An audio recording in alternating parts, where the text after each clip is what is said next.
Nitekana umunezero ntangere vyo gusubira kubana namwe banywanyi bacu mubana natwe makuru n'ibiganiro vya misi yose tubandanya gushikiriza kuri ntombonesha kuri yacu ari nayo yanyu Muhuza TV.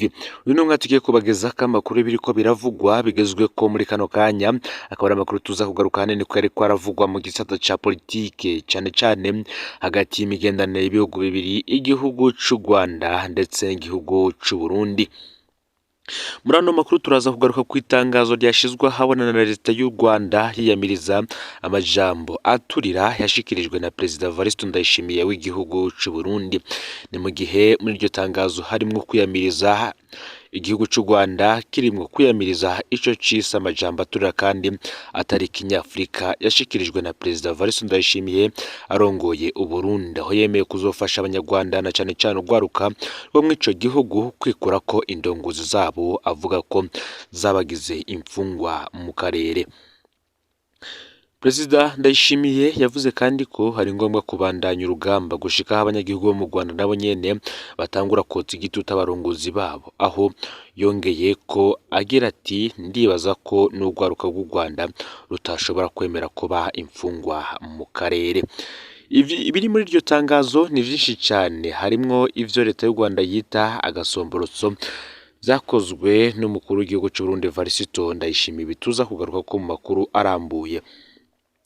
Ni mu gihe mu majambo menshi bagenda bita umukuru w'igihugu c'u Rwanda harimwo umubeshi, ngahungabanya akarere, indyarya, umusotoranyi n'ibindi.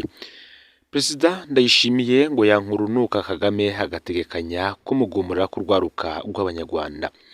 Urutonde rw'ivyo umukuru w'igihugu Evariste Ndayishimiye mugenzi we w'u Rwanda yagiriza mugenzi we w'u Rwanda ni rurerure. Uyu yahoze ari umugwanyi ntahisha imforo yiwe yo kugumura urwaruka rw'u Rwanda ngo rurwanye Kagame. Tuze kubigaruka ko mu buryo burambuye.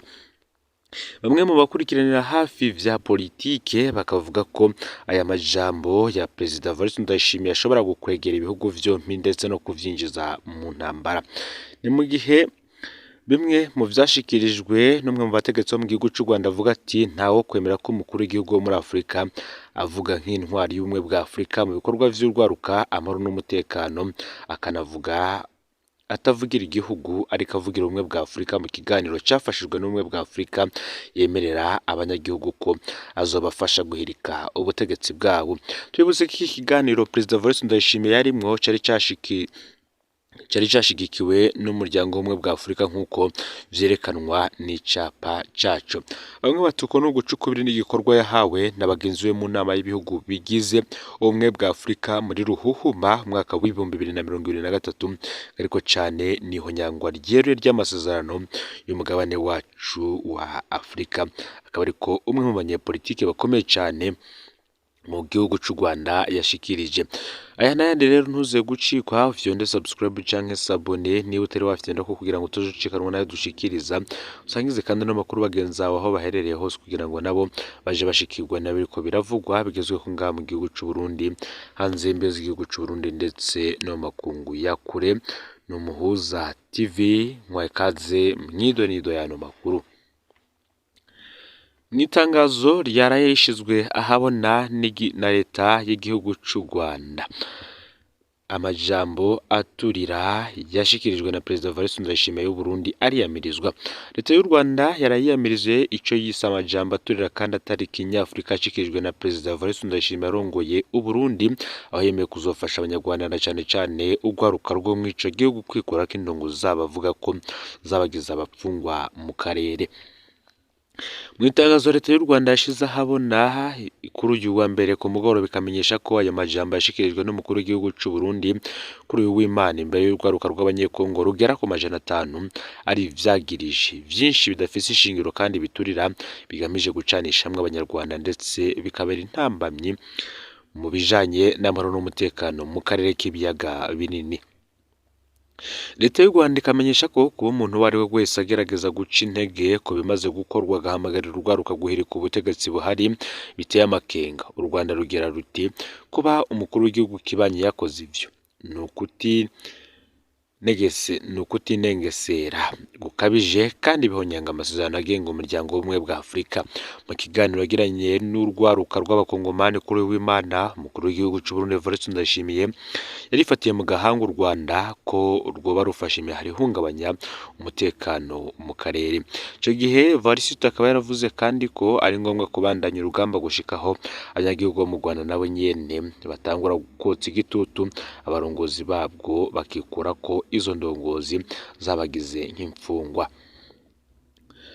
Ati tubibutse ko kandi bizabaye kuri uyu w'Imana uheze aho Evariste Ndayishimiye yari yagirishije inama urwaruka rwo muri Congo, akaba yari yagiyeyo mu birori vyo kurahira kwa mugenzi we Perezida Antoine Felix Tshisekedi mwene wabo ngo kubw'amajambo yiwe. Ati nimba dufise umubanyi adusotora agerageza gukora vyose ngo ahungabanye ibihugu vyacu, nibaza ko atari ingingo iva ku banyagihugu b'Abanyarwanda. Narabibonye igihe ntangura kuganira n'u Rwanda, nafashe imyaka irenga 2 y'ibiganiro n'abategetsi b'u Rwanda. Abanyarwanda bari bashavujwe nuko imbibe zugawe. Igihe twugurura imbibe ku gushaka kwacu kugira ngo twerekane ishaka ryacu ryo kurondera amahoro, Abanyarwanda baciye bihutira kuza kuraba ikiyaga Tanganyika. Bari banezerewe mu gihe baciye baza baranyaruka, baryohewe mu gihe indongozi zabo zabandanya kugaburira abagira iterabwoba, abicanyi. Ibiro bikuru vya gisirikare vyari dutabara biri mu Rwanda. Ukandi abategetsi b'u Rwanda ntibabihakana, niko umukuru w'igihugu cy'u Burundi Evariste Ndayishimiye yashikirije imbere y'isinzi y'abariko baramukomera amashi.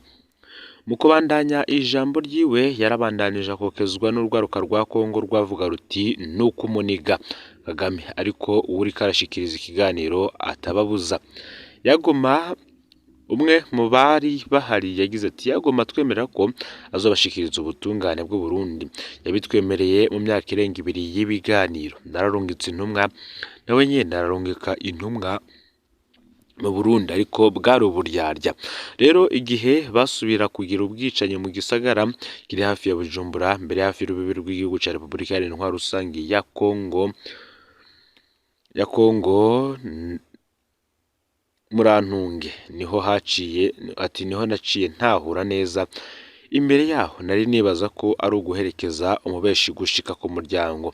Naramuherekeje arateba arerekana neza ko ari umubeshi koko. Umuntu akobeshe rimwe ikosa n'iryiwe, akobeshe irya kabiri ikosa n'iryiwe, ariko aguhenze irigira gatatu kemera ikosa riba ari iryawe. Niko yanezereje abo bantu. Neva ngo yigize uzocungura u Rwanda agategekanya kugumura urwaruka rw'Abanyarwanda ngo rugumukane umukuru w'igihugu cyabo Paul Kagame. Intambara ngo yacu itegezwa kubandanya gushika abanyagihugu b'u Rwanda nabo naho nyene bazotangura kwiganzura, kuko nibaza ko urwaruka rw'u Rwanda rudashobora kwemera kuguma rurimbohe mu karere. Jewe nk'indongo ziraba umugambi w'urwaruka amahoro n'umutekano mu bumwe bwa Afurika, ndashobora kuzotunganya iryo koraniro n'urwaruka rw'Abanyarwanda, akaba hategezwa kubaho iryo huriro ry'urwaruka, akaba ariko umukuru w'igihugu cy'u Burundi yamenyesheje. Ndayishimiye kandi yemeje ko Abanyekongo bagiye kugira urunani kugira ngo bagwanirize umwasi hamwe, kugira ngo u Rwanda rwisubire ko kubw'amajambo umukuru w'igihugu Ndayishimiye yavuze. Abanyekongo bategerezwa kwibuka ikintu kimwe: Imana ifasha uwifashije. Ngo ntihagize ico abategetsi b'u Rwanda bashikiriza mu mishuhirano, ariko userukira u Rwanda muri Pays des Bas Olivier Nduhungirehe yamenyesheje ko ivyo umukuru w'igihugu cy'u Burundi yashikirije atawovyemera. Naho kwemera ko umukuru w'igihugu muri Afurika avuga nk'intwari y'ubumwe bwa Afurika mu bikorwa vy'urwaruka amahoro n'umutekano, atavugira igihugu ariko avugira ubumwe bwa Afurika mu kiganiro cyafashijwe n'ubumwe bwa Afurika, nk'uko vyerekanwa n'icapa caco yemera abanyagihugu ko azofasha guhirika ubutegetsi bwabo. Uko nuguca ukubiri n'igikorwa yahawe na bagenzi biwe mu nama y'ibihugu bigize ubumwe bwa Afurika muri Ruhuhuma umwaka w'2023, ariko cane ngo niho nyangwa ryeruye ry'amasezerano y'umugabane wacu, akaba ariko Olivier Nduhungirehe yashikirije, uyu munyepolitike akomeye cyane mu gihugu cy'u Rwanda. Naho kandi ibintu biriko birabandanya cyane aho harakomejwe umutekano ku mupaka wa Goma Gisenyi, bigatera amakenga ko umupaka wa Kongo n'u Rwanda ushobora kugarwa. Kuva mu gatondo ko kuri uyu wa gatanu w'indwi iheze ku rubibe ruhuza Goma yo muri Repubulika Iharanira Rusange ya Kongo na Rubavu mu Rwanda, abapolisi benshi, abasoda n'abakozi b'igendereza rya Kongo bari barungitsweho mu gihe uruja n'uruza hakurya no hakuno rwahagaritswe. Abanyagihugu bafise amakenga ko bashobora kugarwa imbibe, abandi bibaza ko vyabaye uko kubera ibirori vyo kurahira kwa Perezida Antoine Felix Tshisekedi vyabereye i Kinshasa ku munsi wa gatandatu w'indwi iheze. Ni mugabo abadandaza b'ivyo bihugu bihana imbibe bakeka ko hazoba uruhombo runini kandi no kubaho neza vyohungabana hamwe urubibe rwo kugarwa.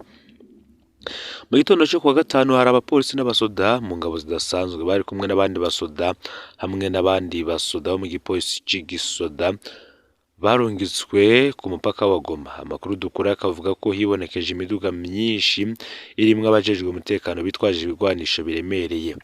Ivyo vyatumye uruja n'uruza hakurya no hakuno ruhagarara nk'uko abaduhaye amakuru babandanya babivuga. Abanyagihugu bagomba bakavuga ko ari ingendo itamenyerewe yatanguye kuwa kane ku mugoroba. Kuva kuwa kane ku mugoroba abajejwe imbibe barasaka cyane imizigo y'abantu bava mu Rwanda ntivyari bimenyerewe. Mugabo ngo tubonye ukuntu umutekano wari ucunzwe kuva kuwa gatanu twaciye tugira ubwoba ngo ntituzi ibiriko biraba, ariko bavuga bihebuye bakemeza ko baronse amakuru y'uko umupaka nawo ushobora kugarwa. Amakuru yasohotse yavuga ko ivyo vyoba vyari bimeze uko kubera umukuru w'igihugu ca Kongo Antoine Felix Tshisekedi yari aramutse arahira kuwa gatandatu uheze. Ni mu gihe ayandi makuru avuga ko ivyo bishobora kumara igihe kirekire kubera imigenderanire yifashe nabi hagati y'u Rwanda na Repubulika Iharanira Rusange ya Kongo. Mu gihe barindiriye ico ubutegetsi buvuga kuri iyo ngingo, abanyagihugu ba Goma na Gisenyi barafise ubwoba bw'uko umupaka ushobora kugarwa. Ati twinjiza ibidandazwa birenga 30% tubikura mu Rwanda kandi n'abadandaza bava Gisenyi bajabukana imbibe ibidandazwa. Iyo ngingo yobandanya rwoba ari uruhombo rutavugwa kweri twese, akaba ariko abanyagihugu muri ivyo bihugu bibiri babivuze bahuriza ko kandi batabivugiye hamwe. Gaya rero amakuru yaragezwe ko muri kano kanya fyonde subscribe canke sabone nibutero wafyonda ko kugira ngo toje cekanwa nayo dushikiriza. Sangiza kandi n'amakuru bagenza aho baherereye hose kugira ngo baje bashikirwa niba biriko biravugwa bigezwe ku ngamba mu gihugu c'u Burundi, hanze y'imbizi y'igihugu c'u Burundi ndetse no makungu ya kure. Yoba yariko baravugwa mu bisata vya politike, agateka kazi na muntu, imigenderanire n'ayandi makungu, ubutungane ndetse n'ibindi vyinshi ngamba mu gihugu c'u Burundi no ku mugabane wa Afrika. No Muhoza TV, Imana ibahezagire mu bikorwa vyanyu vya misi yose muriko murakora.